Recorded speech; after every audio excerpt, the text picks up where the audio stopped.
বড়লোক বাপের একমাত্র আদরের সন্তান হচ্ছে কুমার, যার জীবনে যেমন রয়েছে টাকা, তেমনি বেপরোয়া ভাবে চলাফেরার রয়েছে 100% স্বাধীনতা। তার জীবন মানেই লাল পানি, আর লাল পানি মানেই তার জীবনের এনার্জি। তবে ভাই, সুখে থাকতে যখন ভূতে গিলায়, তখনই খাল কেটে কুমির অর্থাৎ গার্লফ্রেন্ড ডেকে আনতে হয়। সময়ের সাথে সাথে গার্লফ্রেন্ডের জন্য কুমারের জীবন যেন জাহান্নামে পরিণত হয়। বেচারা কুমার না পারছে গার্লফ্রেন্ডকে ছাড়তে, না পারছে স্বাধীনভাবে বেঁচে থাকে। ভালোবাসা, মজা, মাস্তি আর পাগলাটে মুহূর্ত নিয়ে আজ এক্সপ্লেন করতে যাচ্ছি কে-র‍্যাম্প মুভির কাহিনী।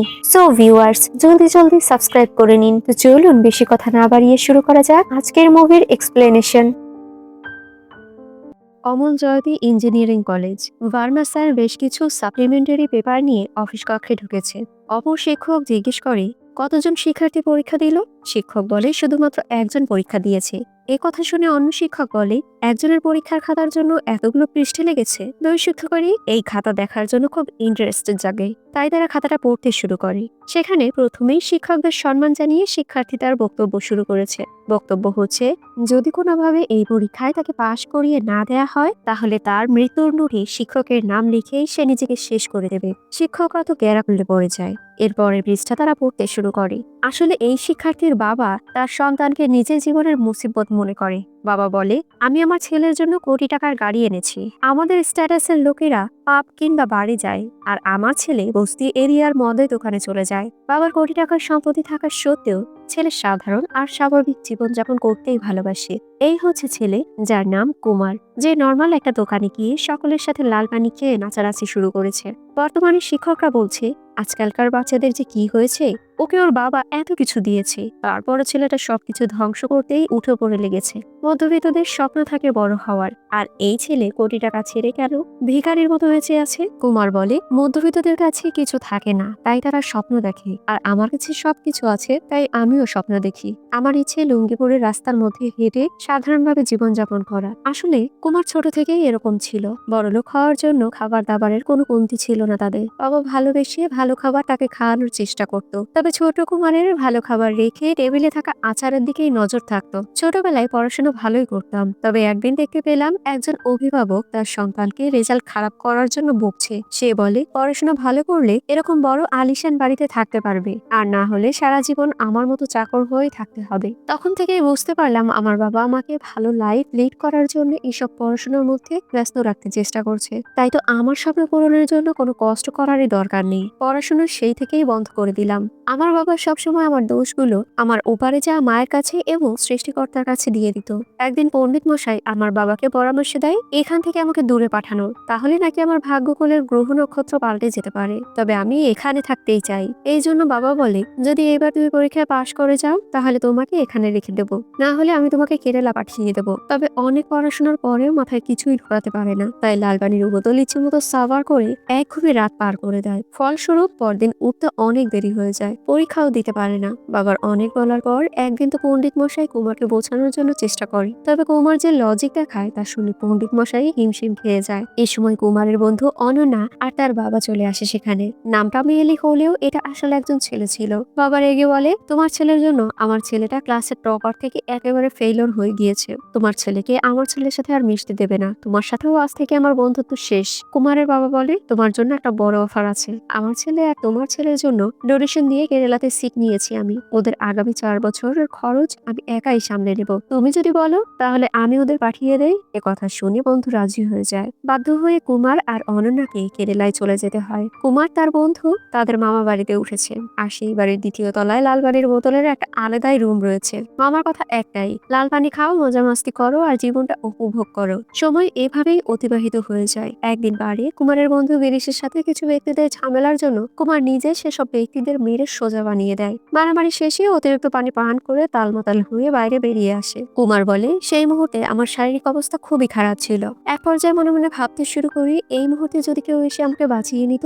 সৃষ্টিকর্তাও আমার কথা শুনতে পায়। ওই স্থান থেকে যিশু প্রভুর নাম বলতে বলতে কিছু সংখ্যক ব্যক্তিরা যাচ্ছিল। সেখানে একটি মেয়ের শাড়িতে কিছু সমস্যা হওয়ার জন্য সে এক সাইডে চলে আসে। সেই মুহূর্তে আমাকে অসুস্থ অবস্থায় দেখতে পায়। মেয়েটি আমাকে দেখে তার দলের লোকেদের ডাকতে শুরু করে, তবে ততক্ষণে দলের লোকেরা অন্য এরিয়ায় চলে গিয়েছে। কুমার বলে আমার শ্বাস নিতে কষ্ট হচ্ছে। মেয়েটি আশেপাশে কিছুক্ষণ খোঁজে, একটু পানি তার মুখে ছিটিয়ে দেয়। এরপরও তেমন কোনো পরিবর্তন না দেখে অবশেষে বাধ্য হয়ে মেয়েটির মুখে শ্বাস প্রয়োগ করে। এরপরে সে কুমারকে হসপিটালে নিয়ে যায়। তবে এক শ্বাস প্রয়োগের ফলে আমাদের কুমার সাহেব অসুস্থতার মধ্যেও মেয়েটির উপর ফিদা হয়ে যায়। যাক, পরিস্থিতি পরিবেশ খারাপ হওয়ার জন্য পরদিন হসপিটালে বাবাও চলে আসে। আর সেই কমন ডায়লগ, যদি আজ এর মা বেঁচে থাকতো তাহলে কখনোই আমার ছেলেটা এরকম হতো না। পরবর্তীতে কলেজের ক্লাসে কুমার হঠাৎ করে সেদিনই সেই মেয়েটিকে দেখতে পায়। বন্ধুকে সেই মেয়েটিকে দেখায়। এখন অ্যাটেনশন কি করে নেবে, তাই তো কলম দিয়ে একটি মেয়ের হাতে আঘাত করে। মেয়েটি ব্যথায় চিৎকার করে উঠতে সকলের অ্যাটেনশন কুমারের দিকে যায়। ঠিক সেই মুহূর্তে নায়িকা ফিসফিসিয়ে কুমারকে জিজ্ঞেস করে, তুমি এখানে কি করে? কুমার বলে, আমিও এই ক্লাসের শিক্ষার্থী। ফিসফিসিয়ে কথা বলার জন্য স্যার মেয়েটিকে বাইরে বের করে দেয়। আর কুমারও তার পিছু পিছু বাইরে বেরিয়ে চলে আসে। বাইরে এসেই কুমার মেয়েটিকে বলে, দেখো, আমি জানি না আমি ভালো ছেলে নাকি খারাপ ছেলে, তবে এটা বলতে পারি আমি তোমাকে দেখে ভালোবেসে ফেলেছি। তাই আমি সারা জীবনের জন্য তোমার সাথেই থাকতে চাই। এই বলেই কুমার চলে যায়। এই মুহূর্তে মেয়েটির বান্ধবী চলে আসে। মেয়েটি তার বান্ধবীকে কুমারের কথাটা খুলে বলে। বান্ধবী বলে, তোর সমস্যা কি ছেলেটা জানে? দূর থেকে কুমার বলে, সব মেয়েদের কিছু না কিছু সমস্যা থাকে, ওইটা কোনো ব্যাপার না ব্রো। মেয়েটির চোখের কোণটাকে বোঝা যায় মেয়েটিও কুমারকে ভালোবেসে ফেলেছে, তবে প্রকাশ করে না আর কি। মেয়েটির নাম হচ্ছে মার্সি। সময়ের সাথে সাথে তারা একসাথে সময় কাটাতে শুরু করে। একদিন ক্যাফে এরিয়ায় সকল বন্ধুরা বসে রয়েছে। মার্সি ওয়েটারকে 1 কাপ কফি দিতে বলে আর কতক্ষণ সময় লাগবে এ বিষয়ে জিজ্ঞেস করে। ওয়েটার বলে সর্বোচ্চ হলে 15 মিনিট। ওয়েটার চলে যাওয়ার পর মার্সি ফোনের মধ্যে টাইমার সেট করে রাখে। টাইমার সেট করা দেখে কুমার কিছুটা চিন্তিত হয়ে যায়। পরক্ষণে ওয়েটার 15 মিনিট 10 সেকেন্ডে কফি নিয়ে আসে। 10 সেকেন্ড লেট করায় মার্সি কফিটা ছুঁড়ে ফেলে চলে যায়। অনন্যা বলে ওঠে, আমার তো মনে হচ্ছে এই মেয়েটার মধ্যে কোনো সমস্যা রয়েছে। নায়ক এই বিষয়টা খুব একটা পাত্তা দেয় না। পরদিন সকালবেলা বাবা তার ছেলেকে দেখতে এসেছে। ছেলে তার বাবার কাছে গিয়ে বলে, একটা কথা বলবো? আবার শখ খাবে না তো? আমি একটা মেয়েকে ভালোবাসি, আর সেই মেয়েটিও আমাকে খুব তাড়াতাড়ি ভালোবেসে ফেলবে। বাবা বলে, মেয়েটি যেদিন তোমাকে ভালোবাসবে সেই দিনই এই খবরটা আমাকে দিও, তাহলেই আমি শখ খাবো। পরবর্তীতে কলেজে পরীক্ষা শুরু হয়ে যায়। সবার পড়াশোনার অবস্থা বেহাল। তার মধ্যে র্যাঙ্কিং এ প্রথম রয়েছে আমাদের কুমার সাহেব। এক পর্যায়ে মার্সিকে রিকোয়েস্ট করে যেন পরীক্ষার সময় তাকে একটু হেল্প করে সে। মার্সি তাকে একটা শর্ত দেয়, যদি সে মার্সির পিছু করা ছেড়ে দেয় তবেই সকল পরীক্ষায় মার্সি তাকে হেল্প করবে। বাধ্য হয়ে কুমারকে এই শর্ত মেনে নিতে হয়। তবে সবকটা পরীক্ষাতেই কুমার হুবহু মার্সিটা কপি করে নেয়। মার্সি খুব ভালো শিক্ষার্থী ছিল, তাই আশা করা যায় টপ 5 এর মধ্যে না হলেও টপ 10 এর মধ্যে অবশ্যই কুমার থাকবে। তবে দুর্ভাগ্যবশত রেজাল্ট আসলে দুজনে ছাড়া বাকি সকলেই পাশ করে যায়। কিছুক্ষণ পর প্রিন্সিপাল তাদের ডাক দেয়। প্রিন্সিপাল বলে, কপি করারও তো একটা লিমিট আছে, তাই না? এমন কোনো গাথা আছে যে কিনা লেখার মধ্যে কপি করার সময় সেম টু সেম কাটাকাটিও করবে? কুমার বলে, স্যার আমি ভেবেছিলাম হয়তো কাটাকাটিটাও একটা নিউ ফর্মুলা। স্যার বলে, মার্সি তুমি সবটা হুবহু ওকে দেখতে দিলে কেন? মার্সি সব ঘটনা খুলে বলে। পরক্ষণেই বাবাকে ডেকে আনা হয়। প্রিন্সিপাল রেগে এক গাদা কথা শুনিয়ে দেয়। আর কুমারের বাবা দুঃখ ভরাক্রান্ত মন নিয়ে বলে ওঠে, আজ যদি ওর মা বেঁচে থাকতো তাহলে ও এরকম হতোই না। বাবার এরকম ব্যবহার দেখে স্যারের মাথায় নষ্ট হয়ে যায়। পরের দিন কলেজে একটা অনুষ্ঠান ছিল। সকলেই বেশ মজা মাস্তি করছে। পরক্ষণে অনন্যা এসে বলে, কিছু ছেলেরা এসে মার্সির সাথে খুব বাজে ব্যবহার করেছে, যে ব্যবহার ছেলেদের করা ঠিক হয়নি। এসব কথা শুনে কুমার রেগে বাইরে বেরিয়ে আসে। দেখা যায় মার্সি এক পাশে বসে কান্না করছে। কুমার গিয়ে তার বান্ধবীকে ঠাটিয়ে একটা চড় লাগিয়ে বলে, এতদিন ধরে তোমার বান্ধবীর সাথে আমাকে একটু ঠিক করে কথাও বলতে দাও না তুমি, আর আজ কি করে অন্য একটা ছেলে তোমার বান্ধবীর গায়ে হাত দিল? আর তুমি চলো আমার সাথে, ওদের সরি বলতে হবে তো। মার্সি বলে, বাদ দাও। কুমার বলে, বাদ দেবো কেন? বলেছি না সারা জীবনের সঙ্গী হব তোমার, তাহলে তোমার খেয়াল রাখাটাও তো আমার দায়িত্ব, তাই না? এই বলেই মার্সিকে নিয়ে সেই গুন্ডাদের কাছে চলে যায়। সেই একটা ভাব নিয়ে তো কুমার সাহেব ভেতরে প্রবেশ করে। তবে সকলের কাছে মার খেয়ে আবার বাইরে চলে আসতে হয়। এরপর ওয়াশরুমে গিয়ে আবার কিছুক্ষণ কান্নাকাটিও করে। যতই হোক গার্লফ্রেন্ডের সামনে মান সম্মান পাঞ্চার হয়ে গিয়েছে তো। পরবর্তীতে মনের সাহস জুগিয়ে আবারও বাইরে বেরিয়ে আসে। এরপর ইচ্ছে মতো সকলকে ধোলাই করে। এই ধোলাই দেখে মার্সি ইমপ্রেস হয়ে যায় আর নিজের ভালোবাসার কথা অবশেষে মুখে স্বীকার করে। পরদিনই পারিবারিক ভাবে বিয়ের কথাবার্তা এগিয়ে যায়। মার্সি তার এক চাচার কাছে থাকতো। চাচা মার্সির বিয়ের আগে ওর ব্যাপারে কিছু কথা ক্লিয়ার করতে চায়, কিন্তু সেই মুহূর্তে চাচাকে তার স্ত্রী ডেকে মার্সির বিষয়ে এসব কথা লুকাতে বলে, কারণ এমন কিছু কথা আছে যেগুলো বললে হয়তো বা বিয়েটা ভেঙে যাবে। তাই চাচা সকল সত্যিটা না বলে বিয়ের ব্যাপারে কথা এগিয়ে যায় আর এঙ্গেজমেন্টের দিনও তাদের ফাইনাল করা হয়। একদিন রাতে মার্সি ফোন করে পরের দিন 11টার সময় একটা কফি শপে দেখা করতে বলে। কুমার রাজি হয়ে যায়। এরপরেই রাতভর কুমার পার্টি করে। এই পার্টির মধ্যে যদিও বারবার পুনরায় মার্সি ফোন করে আগামীকাল কফি শপে আসবে কিনা সেই ব্যাপারে জিজ্ঞাসাবাদ করে। কুমার অবশেষে প্রমিস করে যে সে কাল কফি শপে ঠিক 11টার মধ্যেই প্রবেশ করবে। পরদিন মার্সি সেই কফি শপে চলে যায়। আসলে এই কফি শপটা 2 ঘন্টার জন্য মার্সি বুক করেছে। 11টা বাজতে কিছুক্ষণ বাকি। মার্সি তাই কুমারকে ফোন করে, তবে কুমারের ফোনটা বন্ধ পায়। সময় ঘনিয়ে আসছে। মার্সির হাত পা যেন কাঁপতে শুরু করে। সে নিজের রাগ আর মনের আতঙ্ক থামিয়ে রাখতে পারছে না। 11টার বেশি বাজতেই মার্সি নিজের হাতে থাকা ফোনটা ছুঁড়ে ফেলে দেয়। এরপর মার্সি চিৎকার করে রেগে ওয়াশরুমে গিয়ে দরজা লক করে দেয়। পরবর্তীতে মার্সির চাচা কুমারের বাড়িতে চলে আসে। এসেই বুঝতে পারে বন্ধুরা রাতভর পার্টি করেছে, যার জন্য এখন মাতাল হয়ে সকলেই ঘুমিয়ে বেড়াচ্ছে। কোনো মতে কুমারকে ডেকে তোলা হয়। চাচা বলে, আজকে মার্সির সাথে তোমার দেখা করার কথা ছিল, তুমি কি জানো ও এখন কোথায় আছে? ও এখন আইসিইউতে রয়েছে। এটা শুনে কুমার তো হতবাক হয়ে যায়। আসলে অতীতে কুমার সময় মতো না আসার জন্য মার্সির প্যানিক অ্যাটাক বেড়ে যায়। তাই তো ওয়াশরুমে গিয়ে নিজের শরীরের উপর আঘাত হানতে শুরু করে। এক পর্যায়ে ওয়াশরুমে থাকা বিষাক্ত লিকুইড পদার্থ সে নিজেই খেয়ে ফেলে। আসলে মার্সির বড় সমস্যা হচ্ছে কোনো কিছু ওর হিসাব মতো না হলে ও সেটা মেনে নিতে পারে না। পোস্ট ট্রমেটিক ডিসঅর্ডারের সমস্যা রয়েছে ওর। ঠিক এই কারণেই কিন্তু গতকাল রাতে কফি শপে যাওয়ার কথাটা কনফার্ম করতে মার্সি বারবার কুমারকে ফোন করেছিল। কুমার বলে, ও এখন জীবিত রয়েছে তো? চাচা বলে, ও যদি জীবিত থাকে তাহলে হসপিটালে যাবে, আর যদি মৃত থাকে তাহলে তোমাকে নিয়ে থানায় যাব, কারণ একজন মানসিক রোগীকে তুমি মৃত্যুর পথে ঠেলে দিয়েছো। সেন হসপিটালে চলে যায়। মার্সি মোটামুটি বিপদমুক্ত হয়েছে। কুমার চাচাকে জিজ্ঞেস করে, মার্সির এই অবস্থা হলো কি করে? চাচা বলতে শুরু করে, মার্সি আমার ভাইয়ের মেয়ে। ওর বাবা মা সবসময় ব্যবসায়িক কাজে ব্যস্ত থাকতো। বাবা মা প্রায় সময় তাকে বিভিন্ন ধরনের ওয়াদা দিয়ে সাময়িক সময় এবং ব্যবসায়িক চাপে তা পূরণ করতে পারত না। এই বিষয়গুলো তার মাইন্ডেও সমস্যা করতে শুরু করে। কয়েকদিনের মধ্যে বাবা মা বুঝতে পারে তাদের ভুলের জন্য মেয়ের মানসিক বিকাশে ক্ষতিগ্রস্ত হচ্ছে। তাই মা সিদ্ধান্ত নেয় এখন থেকে সে হাউসওয়াইফ হয়ে থাকবে। তবে বাবা বলে, কালকে একদিন আমরা অফিসে যাই, অফিসিয়াল সমস্ত প্রসেস শেষ করে পরশু থেকে তুমি তোমার মেয়ের কাছে থেকো। পরদিন বিকেলের সমস্ত প্রসেসিং শেষ করে বাড়ি ফেরার পথে মা তার মেয়েকে ফোন করে বলে, মার্সি 15 মিনিট পরে আমরা আসছি। আজকে আমরা প্রমিস ভাঙবো না, আমরা আজকে একসাথে বেরোবো। তবে দুর্ভাগ্যবশত আজকেও ওয়াদা ভেঙে যায়। আসলে তার বাবা মার গাড়ি অ্যাক্সিডেন্ট হয়েছিল। ছোট বাচ্চা মেয়েটি বুঝতে পারে না তার বাবা মা কেন শেষবারের মতো তার ওয়াদা রাখতে পারেনি। রাগে কষ্টে মেয়েটি তার বাবা মায়ের শেষবারের মতো মুখটাও দেখেনি। এরপর থেকেই চাচা তার ভাতিজাকে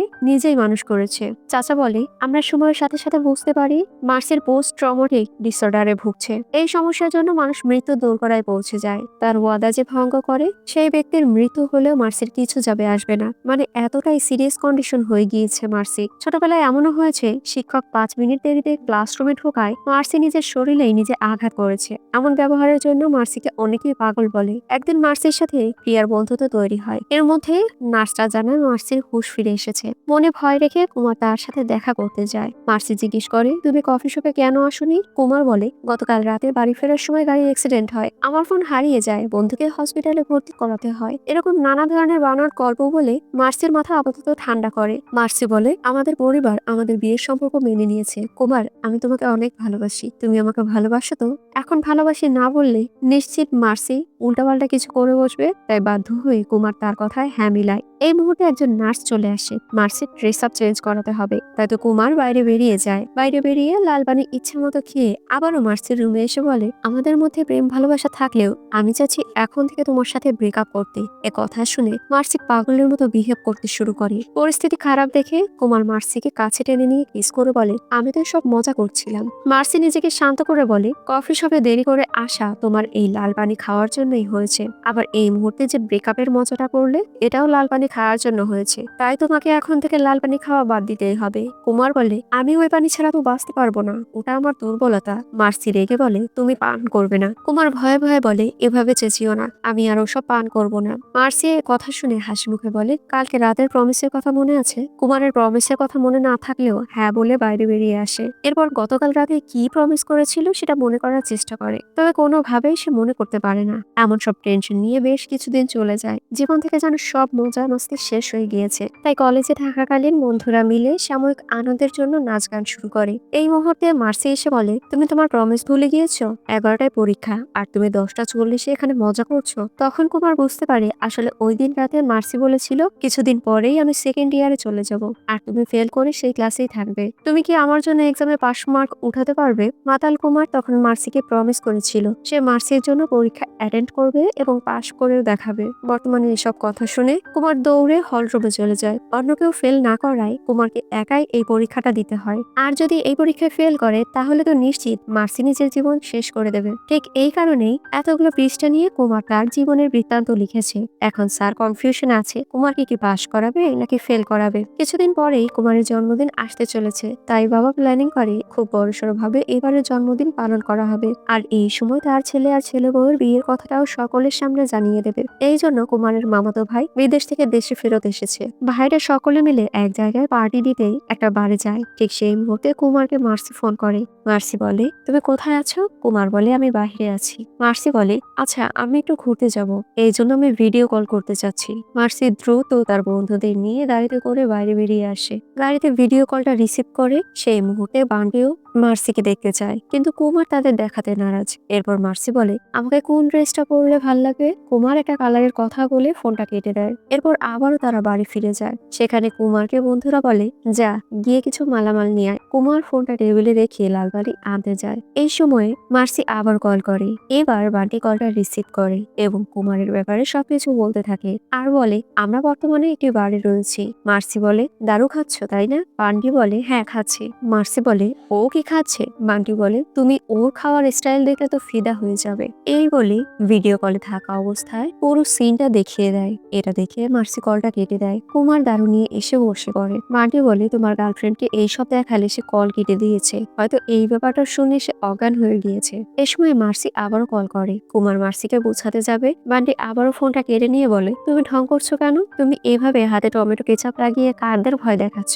মার্সি এবার তাদের সামনেই ছুরি দিয়ে বারবার হাতে আঘাত করে। বান্টি এটা দেখে অবাক হয়ে যায়। রাতের সময় কুমার তার বন্ধুদের বলে, আমার সাথে কে কে আছো? এখানে তার বন্ধুরা কেউই থাকতে চায় না। কুমার বলে, তোমরা কান্নারাই চলে যাও, আমার সাথে তোমাদের থাকার দরকার নেই। এটা বলে কুমার ভেতরে চলে যায়। সেখানে মার্সি এসে কুমারের চোখ ধরে আর বলে, আমি কে বলো তো? কুমার বলে, মার্সি তাই না? মার্সি বলে, তুমি কিভাবে চিনতে পারলে? কুমার বলে, তোমার টাচটাই তো স্পেশাল, তাই আমি চিনতে পেরেছি। এ নিয়ে কুমার মার্সির সামনে বিভিন্ন ধরনের ডায়লগ দিতে শুরু করে। এরই মধ্যে কুমারের এক বান্ধবী পেছন থেকে কুমারের চোখ আবারও চেপে ধরে। তারপর সেই একই ডায়লগ ছাড়ে। কুমার বলে, অনিতা? অনিতা বলে, 4 বছর পরেও তুমি আমাকে চিনতে পারলে? কুমার বলে, তুমি তো আগে অনেক ভালো ছিলে, এখন কি হয়েছে তোমার? এটা শুনে মার্সি দৌড়ে ছাদে চলে যায় এবং গেট লক করে দেয়। কুমার মার্সির পেছনে গেলে ছাদের দিকে বেরিয়ে আসতে পারে না। মার্সি বলে, তুমি আমাকে মিথ্যা বলেছো কেন?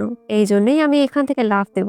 দ্রুত করে কুমার তার বন্ধুদের ফোন দেয় আর বলে, মার্সি ছাদ থেকে লাফ দেবে, যত দ্রুত পারো কিছু একটা করো। এরপর কুমারের বন্ধুরা এক আঙ্কেলের লুঙ্গি খুলে মার্সিকে বাঁচানোর চেষ্টা করে। মার্সি লাফ দিলে কুমারের বন্ধুরা তাকে বাঁচিয়ে নেয়। এতে মার্সি রেগে তাদেরকে মারতে শুরু করে আর বলে, তোমরা আমাকে বাঁচালে কেন?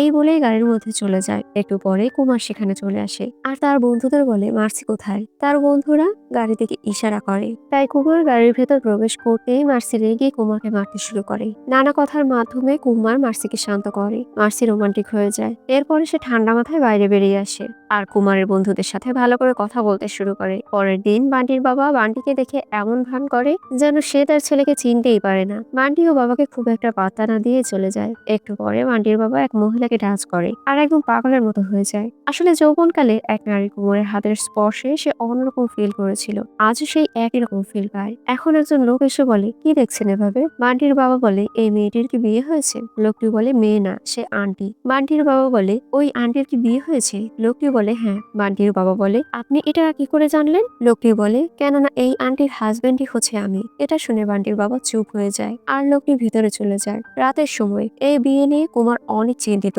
বন্ধুরা এই সমস্যার সমাধানের জন্য মামার কথা স্মরণ করে। এরপর সে তার মামার কাছে গিয়ে বলে, মামা আমাকে একটা হেল্প করে দেবে? তার মামা বলে, কি বল? কুমার বলে, মামা আমাকে যেভাবেই হোক মার্সির সাথে ব্রেকআপ করিয়ে দিন। এ কথা শুনে মামা বলে, এটা তুমি কি বলছো? মার্সি একটা ভালো মেয়ে। কুমার বলে, আচ্ছা ঠিক আছে, তাহলে আপনি প্র্যাকটিক্যালি প্রমাণ দেখুন মার্সি কি ভালো নাকি মার্সি মন্দ মেয়ে। এরপর মামা বলে, ঠিক আছে, আমি প্র্যাকটিক্যালি দেখবো মেয়েটার ব্যবহার কেমন। সকল বন্ধুরা মিলে মামাকে একটা প্ল্যান শিখিয়ে দেয়, যেখানে বলা হয়েছে মামা তাকে গিয়ে বলবে আর 10 মিনিট পরেই তাকে নিয়ে শপিং এ যাওয়া হবে। মামা সুন্দর করে এই কথা মার্সিকে বলে আসে। তবে 10 মিনিট পর মামাকে যেতে দেওয়া হয় না। মামাকে আরো 5 মিনিট দেরি করিয়ে বলা হয় যেন সে গিয়ে বলে আজকে কাজ আছে, তাই অন্য কোনো একদিন তারা শপিং এ যাবে। প্ল্যান মাফিক সব কাজ করা হয়। তবে মার্সি যখন শুনতে পায় তাকে ওয়াদা করার পরেও মামা তাকে শপিং করতে নিয়ে যাবে না, এ কথা শুনেই মার্সি পুরোপুরি রেগে যায়। রেগে মামাকে আছাড় মতো কেলানি দিতে শুরু করে আর ছুরি দিয়ে মামার উপর আঘাত হানতে চেষ্টা করে। মামা তার হাত থেকে বাঁচতে রুম থেকে বেরিয়ে আসে। কুমারের কাছে এসে বলে আমাকে বাঁচাও,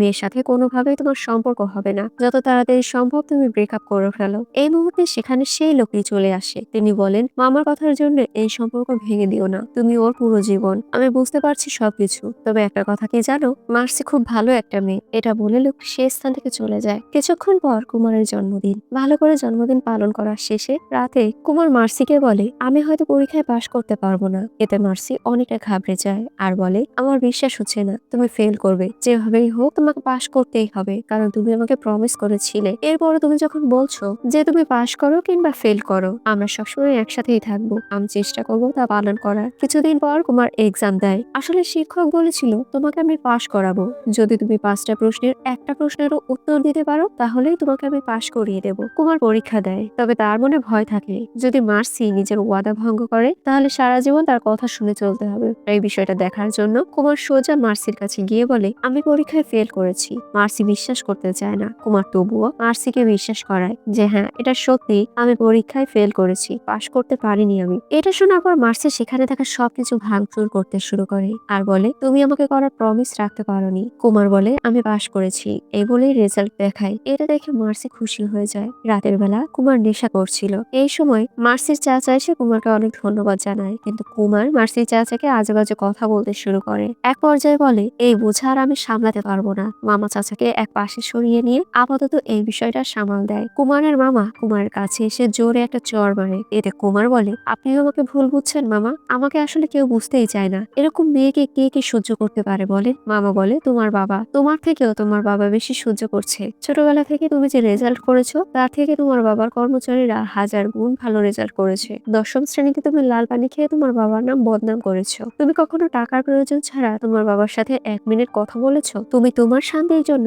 তোমার বাবার জীবন জাহান্নাম বানিয়ে দিয়েছো। সারাক্ষণ তোমার চিন্তা করে তোমার বাবা। যতক্ষণ না অনন্যার সাথে রাতের শেষ কথা বলে ততক্ষণ তোমার বাবার শান্তিতে ঘুম হয় না। কুমার চুপ হয়ে যায়। কিছুক্ষণ পর কুমার তার বাবাকে ফোন করে আর ইমোশনাল অনেক কথাবার্তা হয় তাদের মধ্যে। কুমার বাবার সাথে কথা শেষ করে মার্সির চাচার কাছে যায় এবং সারা জীবন মার্সির সাথে থাকার ভরসা দেয়। পরদিন থেকে কুমারকে কোথাও খুঁজে পাওয়া যায় না। এই বিষয়টা জানাজানি হলে সকলেই মার্সির জন্য টেনশনে পড়ে যায়। অনেক কষ্টে মার্সি নিজেকে সামলে রাখে, তবে সে কন্টিনিউ কুমারকে ফোন করে যায়, কিন্তু কুমার কোনোভাবে ফোনটা রিসিভ করে না। আসলে ফোনটা সুইচ অফ ছিল। 3 সপ্তাহ পর হোলির দিন মার্সি কুমারকে দেখতে পায়। কুমারের কাছে গিয়ে বলে তুমি আমার জীবন নরক বানিয়ে দিয়েছো, এরপরও এখানে কিভাবে তুমি স্বাভাবিকভাবে রয়েছো, আবারও নাচানাচি করছো? কুমার বলে সারা জীবন একসাথে থাকবো বলে প্রমিস করেছি, আমি ফিরে আসবো জানার পরেও আমার মিসিং থাকা অবস্থায় তোমার কেমন লেগেছে? আর তুমি ছোটখাটো বিষয় নিয়ে নিজেকে শেষ করার চিন্তা করো, তখন আমার কি পরিস্থিতি হয় বুঝতে পারছো? আসলে তোমাকে বদলানোর জন্যই আমরা সকলে মিলে এমন প্ল্যান বানিয়েছি।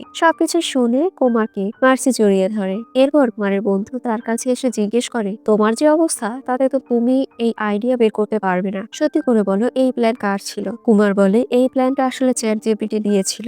এর মধ্যে মুভির কাহিনী শেষ হয়ে যায়। সো ভিউয়ার্স, ভিডিওটি কেমন লাগলো? ভালো লাগলে লাইক, কমেন্ট, শেয়ার এবং সাবস্ক্রাইব করবেন। এতক্ষণ আমার সাথে থাকার জন্য অসংখ্য ধন্যবাদ।